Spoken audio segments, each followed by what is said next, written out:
Witam wszystkich na moim kanale. W dzisiejszym odcinku zaprezentuję Wam montaż sportowego filtra powietrza firmy KN w samochodzie BMW F31 LCI 318D. Jest to 2-litrowy diesel o oznaczeniu B47. Montaż filtra jest bardzo prosty. Wystarczy wyhaczyć 4 metalowe zaczepy, które trzymają dolną część obudowy filtra powietrza, po czym możemy uwolnić górną część pokrywy filtra powietrza, wyhaczając ją z 3 gumowych zaczepów. Montujemy filtr i składamy wszystko razem.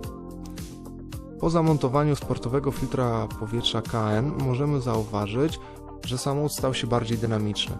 Najbardziej zauważalne jest to w trybie komfort, który nie szczyci się zbyt dużymi osiągami w stosunku do trybu sport. Jednakże przy sportowym filtrze powietrza KN samochód stał się bardziej dynamiczny, bardziej zrywny i możemy zauważyć, że przy tym samym poziomie wciśnięcia pedału gazu samochód potrafi się wkręcać na wyższe obroty. Wkręca się on dużo szybciej, jego kultura pracy na postoju się poprawiła, samochód chodzi równiej. Tak samo w trakcie jazdy, jeżeli jedziemy ze stałą prędkością, to zauważyć możemy równą pracę silnika i cichszą pracę silnika.